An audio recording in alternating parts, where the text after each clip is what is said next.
conférence de presse du film Eden que nous venons de voir en section officielle. Il s'agit du 4e long métrage de sa directrice et co-scénariste dans cette occasion, Mia Hansen-Løf, qui est parmi nous avec les acteurs protagonistes Félix de Givry, Romain Kolinka, Vincent Lacoste, Arnaud Azoulay et Hugo Konzelman. On va commencer.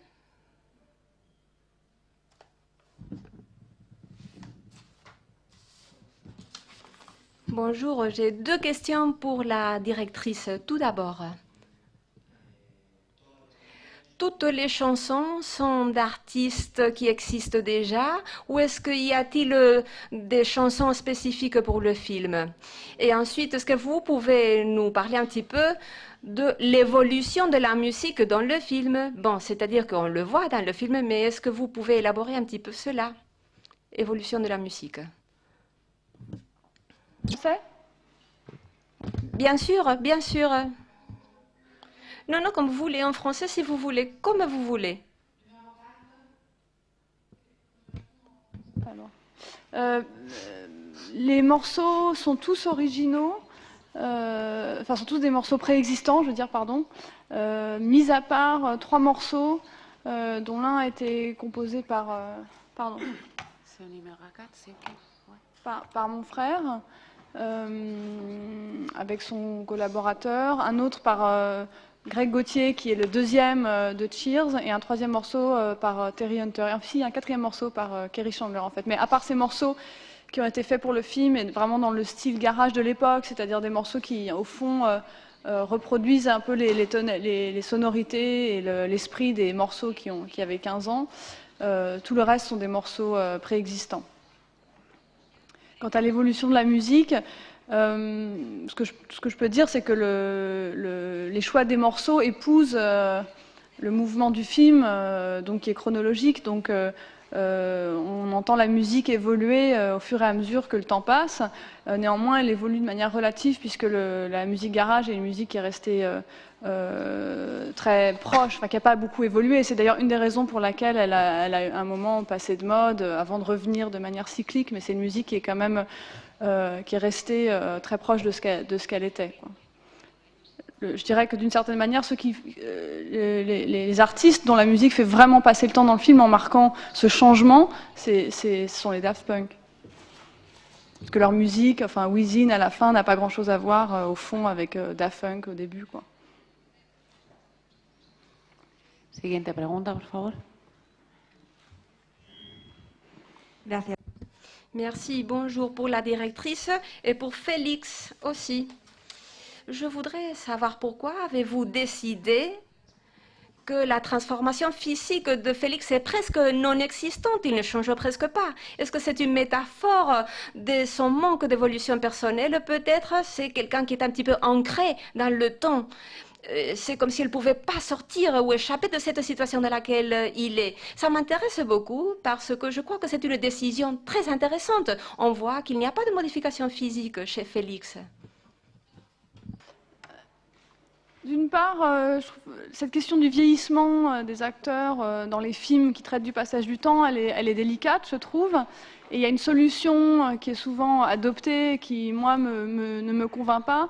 Ce sont les effets spéciaux très marqués, donc les cheveux blancs, je sais pas, les choses ajoutées sur le visage, enfin toutes ces choses-là qui, moi, me mettent mal à l'aise parce que je trouve qu'au lieu de nous rapprocher d'une forme de vérité qui serait liée au passage du temps, je trouve qu'elles ont pour moi plutôt l'effet inverse de me faire ressentir que je suis au cinéma et pas dans la vraie vie, quoi. Donc cette solution-là ne me satisfait pas, donc j'ai recours, quand je fais des films qui ont à voir avec le passage du temps, à des effets à des choses qui sont beaucoup plus subtiles, et dans le cas de Félix, qui sont sans doute tellement subtiles que vous ne les voyez pas, même si en réalité, on le fait quand même changer, mais il prend en charge moins le passage du temps que par exemple le personnage de Pauline Etienne, mais au début... à la fin, il a de la barbe, il grossit un peu, il change de tenue vestimentaire, mais c'est vrai que j'ai pas fait plus ça aurait été de rajouter des postiches, des trucs comme ça, et c'est quelque chose que je trouve pas du tout convaincant. Donc il y aurait une autre solution qui serait de faire comme a fait Richard Linklater et d'attendre 20 ans pour leur filmer, mais ça, j'en ai ni la patience ni les moyens. Et voilà. J'avais aussi un gros problème de barbe. Ma barbe ne poussait pas, donc malheureusement. Après, du tournage. par ailleurs, oui, le fait qu'il ne, je ne suis pas gênée par le fait qu'on puisse trouver qu'il ne vieillit pas, puisque le film, au bout d'un moment, se met à parler de cette souffrance qu'il peut y avoir, même à ne pas arriver à devenir adulte. Et c'est d'ailleurs une chose qui est revenue chez mon frère, dont le film est inspiré. Cette contrariété qu'il a eue parfois ces dernières années à entendre quand les gens lui disaient qu'il ne changeait pas, qu'il était toujours aussi jeune en pensant lui faire plaisir, alors qu'en fait, lui, il demandait qu'une chose, c'est d'avoir l'air enfin d'un adulte. Siguiente pregunta, por favor. Une question pour tous. Est-ce que vous connaissiez déjà le monde de la musique électronique ou est-ce que c'est quelque chose que vous avez dû apprendre? Bon, oui. Enfin, je crois nous tous en fait, parce que c'est la musique de notre génération. Après, pas de cette manière-là, c'est-à-dire pas de manière aussi intime, dans le sens où en fait on connaissait les CD, quoi, mais on connaissait pas la manière dont les gens les ont reçus à l'époque, la manière dont tout le monde s'imprégnait de manière aussi forte de cette musique. Et nous, en fait, on est juste, je pense qu'on est plus une génération, toute notre génération d'acteurs ici, on est tous plus une génération qui a hérité de ça et qui, voilà, maintenant vit dans un monde complètement submergé par la musique électronique.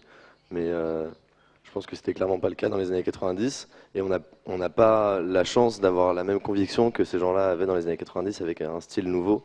Nous, voilà, c'est plus quelque chose qui existe de manière officielle, quoi. Je vais pas dire des choses. Oui, puis ce film nous a aussi permis de découvrir ce style musical très particulier, ce courant de la musique électronique qui est la musique garage. Et pour nous, ça a été, enfin, pour moi personnellement, ça a été une vraie découverte parce qu'on a beaucoup étudié la question, on a eu le temps de l'étudier, la question. Et donc voilà, c'était une découverte.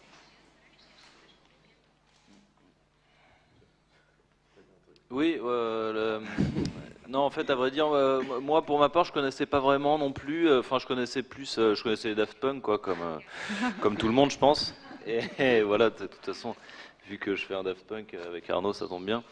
Et en fait, non, après, pour les scènes plus de mix et tout ça, parce qu'on doit mixer dans le film, c'est le frère de Mia, en fait, Sven, qui nous a appris un peu, enfin, qui nous a appris, je pense pas que je pourrais vous faire un mix, là, en direct, mais en tout cas, qui nous a montré un peu comment servir d'une table de mixage et mettre des vinyles.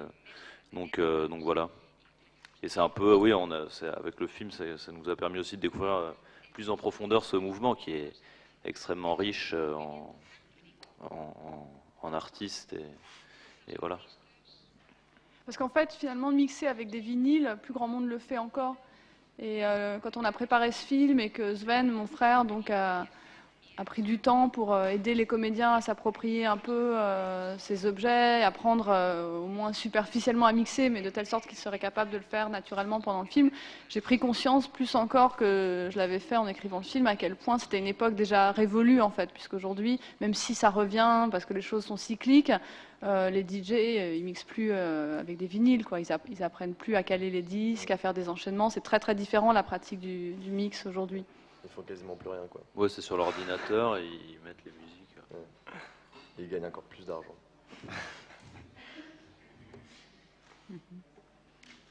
Siguiente pregunta, por favor. Hola, Je voudrais savoir jusqu'à quel point ce film est le côté noir ou obscur de Daft Punk. Daft Punk était un groupe qui a obtenu le succès, mais je ne sais pas. Dans la musique électronique européenne, c'est vrai qu'il y a beaucoup de gens qui ne savent pas qui c'est Daft Punk, je ne sais pas. Et peut-être à la porte des discothèques, physiquement, les gens, on ne connaissait pas Daft Punk. On connaissait le groupe, mais on ne les connaissait pas physiquement à eux. Le fait qu'ils soient rejetés à la porte des discothèques 2 fois dans le film ne reflète pas le fait qu'il y aurait un aspect sombre dans leur parcours à eux. Il est plutôt c'est plutôt une manière en creux de parler de leur notoriété extrême, en fait une manière, disons, malicieuse, dans le sens où c'est une manière indirecte. J'aurais pu aborder les choses plus frontalement, en les montrant en robot, en montrant leur succès dans les journaux, etc. Et je trouvais ça, d'une certaine manière, plus amusant et plus intéressant de le montrer paradoxalement par le fait que, comme ils ont créé ces robots et ont réussi dans cette entreprise de n'exister qu'à travers leurs personnages de robots, du coup, ils peuvent se faire refouler encore des boîtes de nuit. Paul, lui, qui a un parcours qui n'est pas le même, qui n'a pas connu la même réussite, ne se fait pas refouler des clubs. Donc le fait qu'ils se fassent refouler n'est pas, selon moi, l'expression d'un côté sombre de leur parcours à eux. En revanche, le film lui-même, on pourrait dire que c'est le film lui-même qui est le côté plus sombre, en tout cas qui essaye de donner vie ou de faire voir l'autre côté, le B-side, comme me disait quelqu'un, je trouve assez justement aujourd'hui, de ce monde et de cette musique. Siguiente pregunta, por favor. Sí,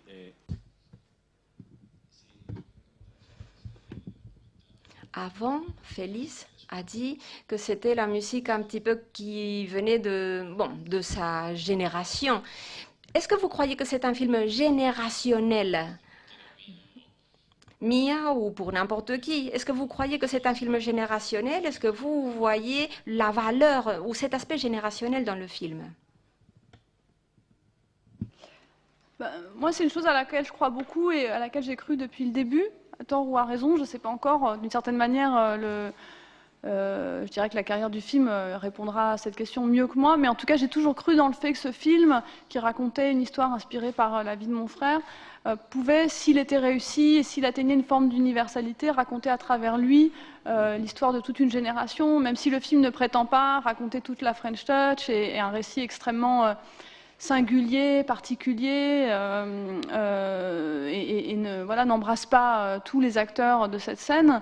L'ambition du film, c'était à travers le destin singulier de quelqu'un qui a incarné plutôt le côté outsider, qui a été plutôt au fond un outsider de ce mouvement-là et qui n'a jamais complètement percé. À travers ce destin-là, essayer de saisir les aspirations, les idéaux, l'énergie et la modernité de toute une génération qui est la mienne. Mais il me semble que beaucoup de jeunes, en tout cas ça a été le cas de Félix, on a souvent parlé de ça avec lui, se sentent les héritiers de cette histoire. Et puis aussi, moi je pense que c'est un film générationnel à la fois sur la génération des années 90, parce que pour avoir vu des amis de Sven ou savoir le film, il est tellement ému parce qu'il retrouvait les sensations des rêves, des soirées, tous les détails de cette époque. Mais je pense aussi que c'est un film générationnel de toutes les générations, parce que moi je sais que si on faisait un portrait des histoires d'un groupe d'amis, etc., je retrouverais beaucoup d'éléments qu'il y a dans le film. Avec mes amis aujourd'hui, il y a toujours un mort sur la route, il y a plein de liens, et je pense que c'est plus intéressant de traiter ça comme ça que de traiter ça de manière didactique avec tous les grands événements, et c'est ce regard intime qui rend le sujet véridique. En fait, je ne sais pas si c'est la vérité qui est recherchée, mais le sujet particulier. Por favor. buenas tardes. Félicitations. Félicitations pour le film. Un petit détail pour la directrice. Quelque chose qui m'a surpris un petit peu. Pourquoi on ne voit pas du tout le moment où le duo de Cheers disparaît? Le moment où le duo de Cheers ne continue plus, disparaît. Ce moment de l'histoire n'apparaît pas sur le film. Est-ce que c'était quelque chose que vous avez fait exprès? Parce qu'il n'a pas disparu, en fait. Il existe encore, et d'ailleurs, on va faire une grosse fête Cheers à la sortie du film.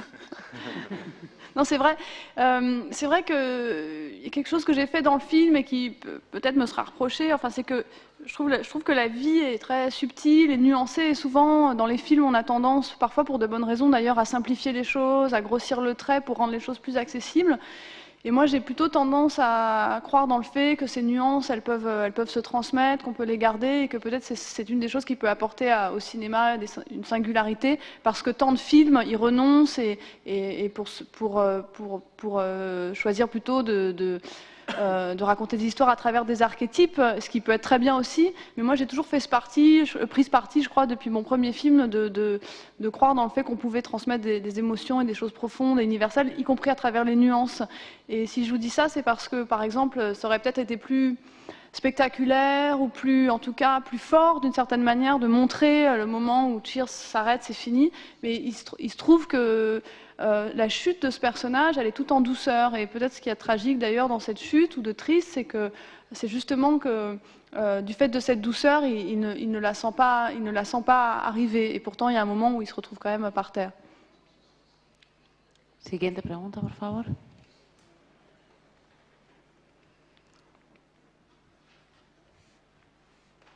¿No hay más preguntas? D'autres questions?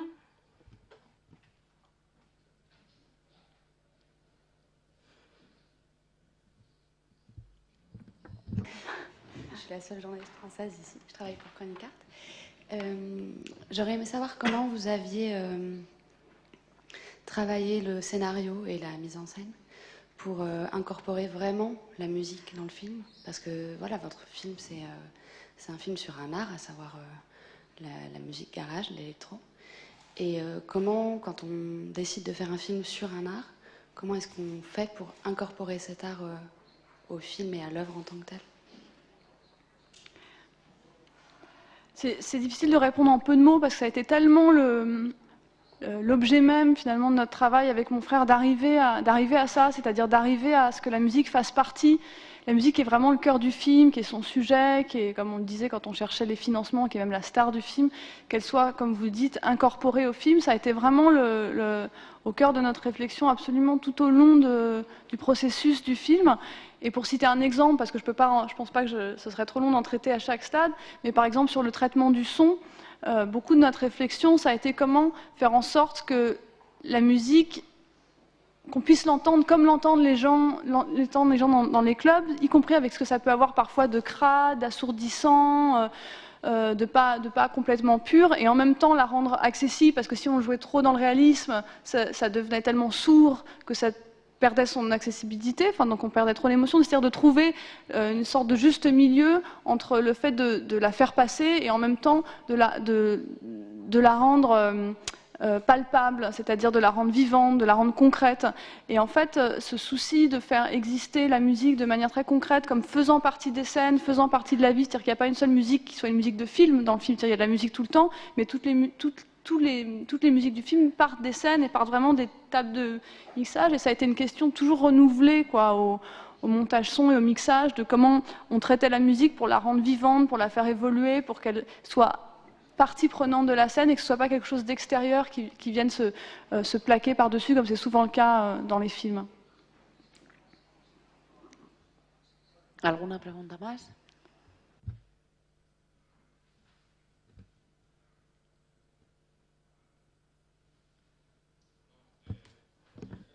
Je voudrais savoir si le fait que cette personne ne soit pas capable de devenir un adulte, bosser, est-ce que ça aussi fait partie de votre génération ou d'une génération?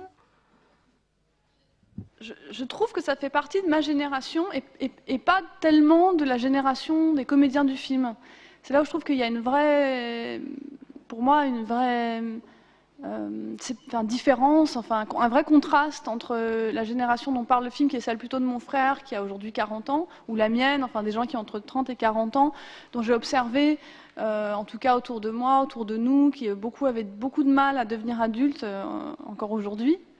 Et je trouve que la génération qui est, disons, celle de Félix et des comédiens du film est beaucoup plus soucieuse, beaucoup plus responsable plutôt, je trouve beaucoup plus soucieuse de devenir adulte, y compris de gagner sa vie. Je pense que c'est aussi le reflet du fait que l'époque a énormément changé, qu'il y avait une insouciance, qu'il y a eu une insouciance dans ces années-là, qui pour moi s'est arrêté en gros au moment du 11 septembre, qui a plus du tout aujourd'hui dans la jeunesse, ce qui ne veut pas dire qu'on s'amuse plus, qu'on ne vit pas des choses extraordinaires, etc. Mais il n'y a pas le même rapport désintéressé, comment dire, complètement ouvert, naïf presque, à cet hédonisme qu'on voit dans le film. Je crois que c'est un peu différent aujourd'hui quand même.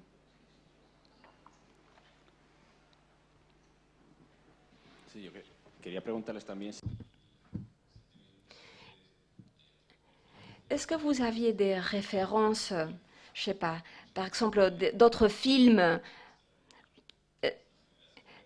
qui ont aussi montré une génération, mais aussi qui montraient un moment spécifique de l'histoire, ou un territoire, ou une ville liée à la musique? Je pense à 24 Hours Party People, The Winterbottom, mais il y a une longue liste avec beaucoup de films qui ont utilisé la musique pour refléter un temps ou un territoire. Je ne sais pas si, dans votre cas, y a-t-il des longs métrages qui vous ont été utiles ou que vous avez pu prendre comme référence? On s'est évidemment posé la question, on se l'est posé notamment aussi par rapport au traitement du son et à la manière de filmer les scènes de boîte de nuit, puisque c'est pas toujours réussi, loin de là, dans les films, même dans des très beaux films d'ailleurs. La question des boîtes de nuit est toujours un peu délicate. Et donc c'était très intéressant pour nous de voir, j'ai évidemment vu beaucoup de films, certains que j'avais déjà vus, que je revoyais, d'autres que je n'avais pas vus, des choses parfois très connues, parfois des films plus obscurs, parfois des documentaires.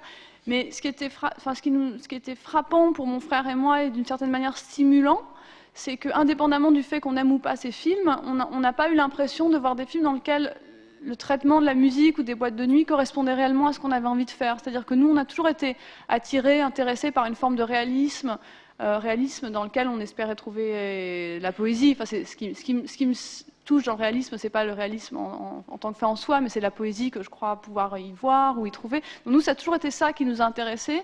Et finalement, ce réalisme-là, on le trouvait pas tellement dans les films de club qu'on a pu voir. Par ailleurs, nous, on a toujours voulu faire un film qui soit pas un film de club à proprement parler. Un film sur une génération, oui, sur un groupe de jeunes gens, oui, mais on voulait que le film à la fois soit extrêmement, aussi juste, authentique que possible dans la représentation du monde de la nuit, et en même temps qu'il échappe au genre en tant que tel, genre film de club.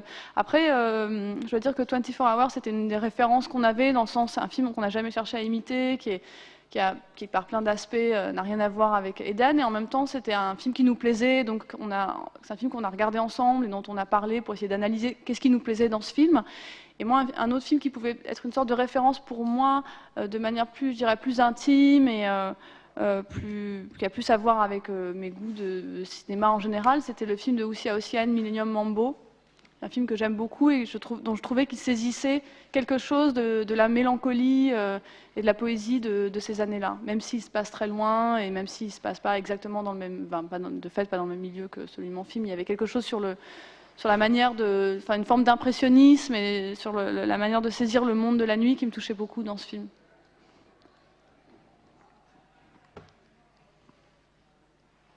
Hola, buenas tardes. Surtout, félicitations pour le film. Moi, personnellement, j'ai trouvé que c'est un film drôle. J'ai beaucoup aimé le scénario. J'ai une question pour la directrice. J'ai une question personnelle. J'ai vu un poster au début du film, Genesis Be Alright, Lady J. Je ne sais pas si c'est quelque chose de vous, de la directrice, ou si c'était pour mettre en contexte l'époque, ou si c'était par hasard, je ne sais pas. Oui, un poster. Genesis Be Alright and Lady J.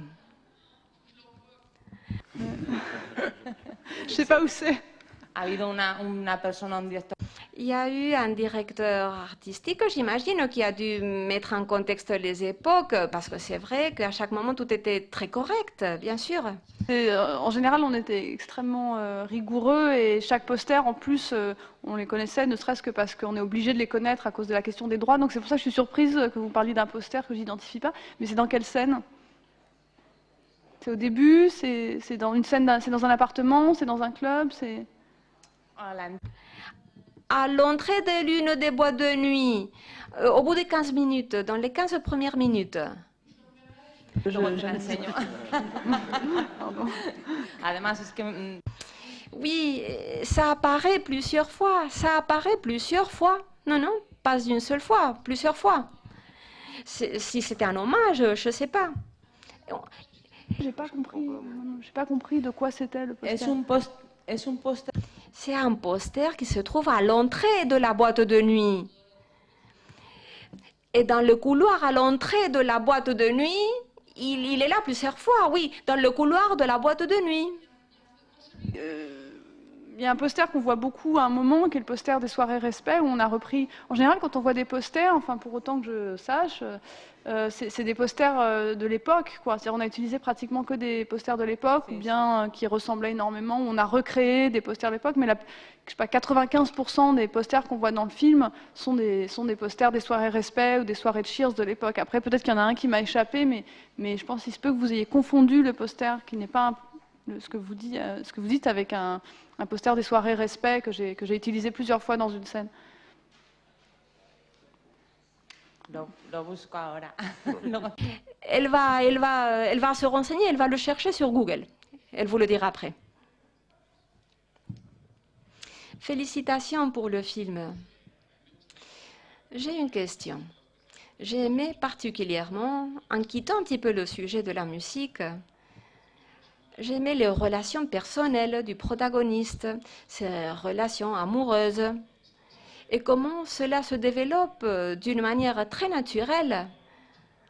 Ça, j'ai beaucoup aimé, comme si c'était une histoire d'illusion perdue. Là, quand on a 20 ans, comment progressivement on commence à perdre un petit peu cet enthousiasme.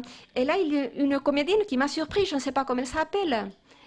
Elle n'est pas sa copine, mais elle devient ensuite sa copine, et ensuite c'est son amie, oui, celle qui est à Hossegor. J'ai beaucoup aimé cette actrice, celle de Hossegor, celle qui a eu les 2 bébés. Est-ce que vous pouvez nous parler un petit peu d'elle? Comment avez-vous travaillé avec elle? Et comment avez-vous intégré cette partie personnelle de l'histoire de Paul, le protagoniste, dans le scénario qui parcourt aussi, ou qui nous montre l'évolution de la musique garage?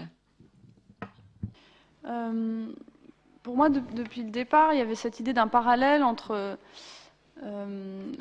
la constance de l'amour de Paul pour la musique, sa fidélité à cette musique qui devient presque une fidélité autodestructrice, puisque le monde change, comme lui dit le patron d'un club à un moment, et lui ne change pas. Donc il y avait cette idée d'une constance, d'un amour qui ne change pas, qui évolue pas, c'était la fidélité même, et en même temps, parallèlement à ça, la ronde des filles autour qui passent et auxquelles il n'arrive pas, ou de moins en moins, à s'attacher, parce que la vie d'un DJ rend facile les rencontres, mais ne rend pas facile la vie de famille. Et il y avait cette idée qu'il y en avait une quand même qui revenait plus, qui était celle qui était récurrente, qui était peut-être la femme de sa vie, en tout cas celle qui aurait pu être la femme de sa vie et qui l'est pas, et finalement avec qui ça marchera pas non plus. Mais c'était, pour moi, elle se distinguait des autres en ce sens que les autres apparaissent qu'une fois, elles sont vraiment liées à un moment spécifique, elles sont un épisode de sa vie, alors que elle, c'est celle qui revient toujours, mais avec qui ça marche jamais, quoi. Dès le début, c'est sur des mauvaises rails, c'est à peine ils ont commencé de se rencontrer que déjà ils sont en train de s'engueuler. Voilà, donc c'était un personnage qui était bien sûr très important pour moi. Et quant à Pauline, Étienne, la comédienne qui l'incarne, c'est une comédienne que j'avais entre guillemets repérée. Enfin, le choix de cette actrice correspond pas tellement au choix, par exemple, des acteurs qui sont autour de moi. Chaque histoire a été un peu différente pour le choix des acteurs dans ce film. Mais dans le cas de Pauline, je l'avais vue dans plusieurs films, puisque c'est une actrice qui a déjà pas mal travaillé, qu'on a vu dans pas mal de films français. Et j'avais très envie de tourner avec elle. Je trouvais qu'elle avait une authenticité, une simplicité dans son jeu, une forme de pureté, en fait, et en même temps quelque chose de moderne que je trouvais très intéressant pour le personnage de Louise et ce qu'elle peut avoir d'à la fois profond et en même temps décalé par rapport au reste de la bande dans le film.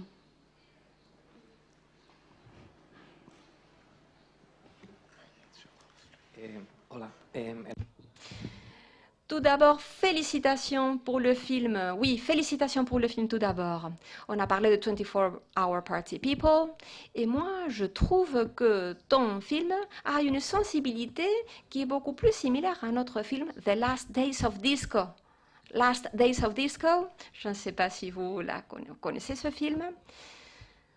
Parce que avec The Last Days of Disco m'arrive ce qui m'est arrivé avec votre film, et c'est que on sort avec un sentiment, un mélange parfait entre euphorie et mélancolie, qui sont deux termes auxquels vous faites allusion. Je crois qu'au début, avec une chanson de N. Capella, où l'on parle de ces deux sentiments équilibrés.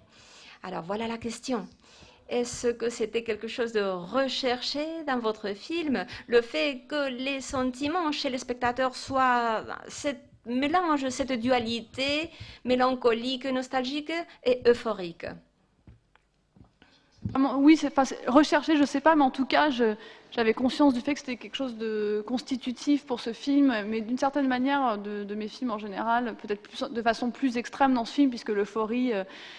elle est vraiment là, elle est au cœur du film, et il y a une énergie qui n'est pas celle de mes films précédents, mais disons que cette dualité entre quelque chose de plutôt lumineux, quelque chose de sombre, elle a toujours été à l'œuvre dans mes films, et je pense qu'elle a toujours été même un peu moteur de mon cinéma, de mon inspiration. Sinon, ça me fait plaisir que vous citiez ce film qu'effectivement j'ai vu à l'époque et que j'aimais beaucoup, que je n'ai pas revu depuis, mais ça a été vraiment un film qui a beaucoup compté, et notamment parce que je m'étais dit, quand je l'avais vu, il y avait une sensibilité dans le film, un univers, une manière de faire exister les personnages, enfin, et une tristesse dont je me sentais assez proche. Il y avait aussi cette actrice formidable, Chloé Sevigny, qu'on avait vue dans Kids peu de temps avant, et à laquelle je m'étais complètement identifiée dans ces années-là, parce que Kids, c'était le film, même si c'était un monde qui est très éloigné du nôtre, en tout cas qui était très éloigné du mien, ça a été vraiment un film, pour le coup, ça a été le film de ma génération.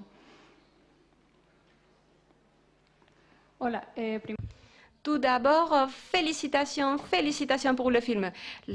La référence à Showgirls, ça j'ai trouvé drôle. Pourquoi cette allusion à ce film-là? Parce que ça prend vraiment une importance démesurée, alors qu'au départ c'était une idée comme ça. Mais en fait, c'est pas complètement sans fondement. Disons que c'est inspiré par un ami à nous, mon frère et moi, enfin le meilleur ami de mon frère, qui est aussi un ami à moi, et qui avait vraiment cette obsession sur ce film. Pendant des années, il nous parlait de tout. Il avait deux films en fait qui l'obsédaient, c'était Showgirls et Les Portes du Paradis. Et il obligeait tous ses amis à les voir plusieurs fois. Enfin, c'était même une technique pour faire venir les filles, leur parler de Showgirls. Et on n'a pas résisté en fait. On n'a pas résisté à écrire cette scène qui servait à autre chose par ailleurs, qui était aussi là pour parler du malaise de ce personnage, Cyril, pour parler de la complicité de ces gens, du temps qu'ils passent ensemble, du temps qu'ils perdent aussi ensemble. Elle parlait d'autre chose, mais c'est vrai que du coup, l'idée de Showgirls s'est imposée à nous, parce que on avait tellement entendu parler de ce film, et il y avait une espèce d'identification pour nous entre ce personnage et ce film. Mais je crois quand même que ça dit quelque chose sur le rapport que ces jeunes gens ont avec la culture américaine, une forme de cinéphilie, mais une cinéphilie qui est quand même très portée sur le cinéma américain, et c'est quelque chose qui n'est pas complètement étranger avec le rapport à la musique lui-même, puisque ces gens ont été quand même... on parle de French Touch comme quelque chose, l'idée que ces gens inventent une musique, mais à la base, c'est aussi beaucoup de DJ qui ont été chercher une musique qui est plutôt dans l'underground américain, en l'occurrence pour le garage, c'est Chicago, New York, et qui l'ont transmis, qui l'ont fait connaître en France et notamment à Paris. Et il y a un vrai goût quoi, pour un côté plutôt du côté des outsiders, mais ce pan-là de la culture américaine, quoi.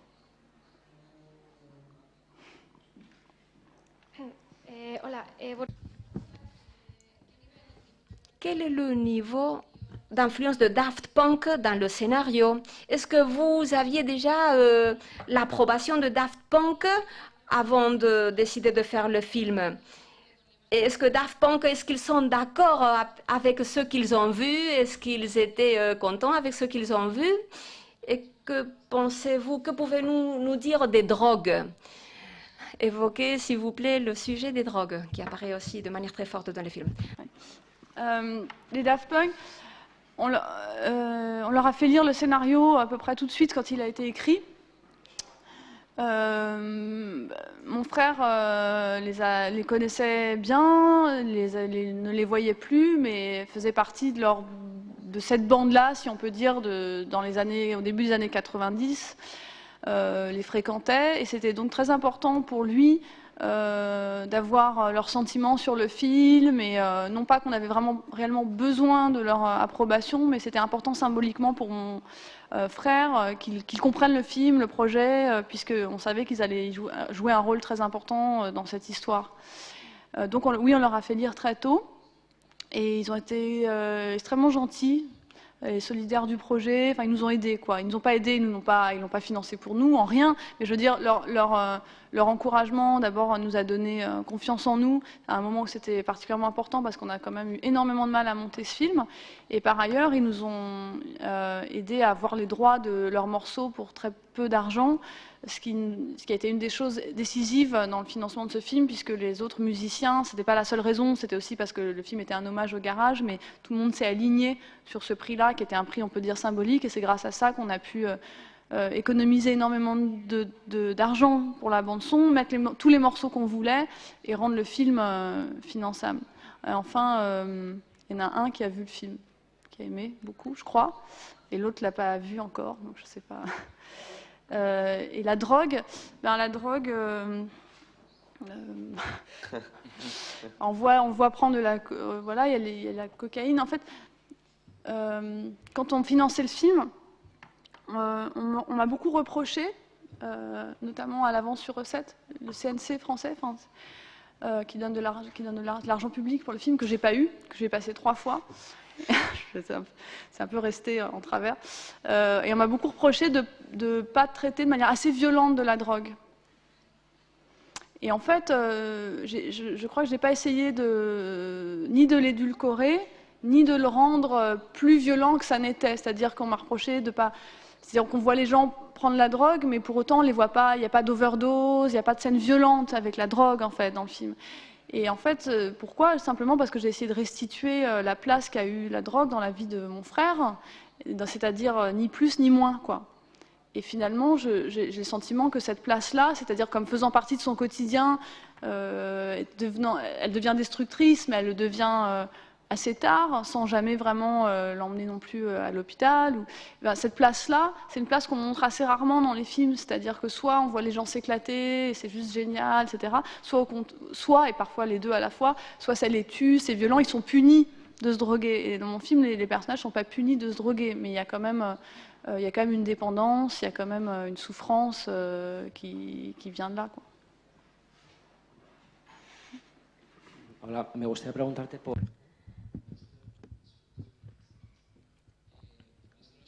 Pour moi, c'était une surprise très agréable de voir Greta Gerwig. Pour moi, c'est une actrice charmante. Et ici, on revoit qu'elle est charmante. Comment ça s'est passé avec elle dans ces 2-3 séquences? Et est-ce qu'elle a influencé dans la construction de son personnage, de son propre personnage? Ça s'est passé très simplement. J'aimais beaucoup cette comédienne depuis longtemps, depuis que je l'avais vue dans Greenberg, après dans le film de Whit Stillman, et puis après évidemment dans Francis Ha, qui est vraiment le film qui l'a rendue célèbre. Mais moi, ça faisait longtemps, et Sven, mon frère aussi d'ailleurs, qu'on était assez fans de cette comédienne, même de manière assez forte. C'est-à-dire, j'ai vraiment une sorte d'identification pour elle. Enfin, donc, mais quand j'ai écrit le film, je ne pensais pas particulièrement à elle, surtout que c'était un tout petit rôle, donc je ne me suis pas dit qu'elle pouvait jouer dans le film. Et en fait, après, quand j'ai commencé à chercher la comédienne, il y a un moment où je me suis quand même posé la question d'aller la voir. Je me suis dit, pourquoi pas essayer, même si c'est un petit rôle, peut-être elle acceptera de le faire. Et en fait, c'est ce qui s'est passé. Il se trouve qu'elle aimait mes films. Et c'est quelqu'un de plutôt très généreux, tout ça. Donc elle était contente de le faire. Voilà. Après, je ne peux pas tellement vous dire beaucoup plus, si ce n'est que ça s'est passé très simplement et qu'elle est arrivée en étant complètement présente au film, disponible. Voilà, et qu'on a eu beaucoup de plaisir à faire ces scènes ensemble, mais c'était très bref et presque un peu frustrant du coup. ¿Alguna última pregunta? Je vois pas. Ok, pues damos por finalizada la rueda. On va finaliser, on va finir ici. Merci beaucoup à vous tous. Merci.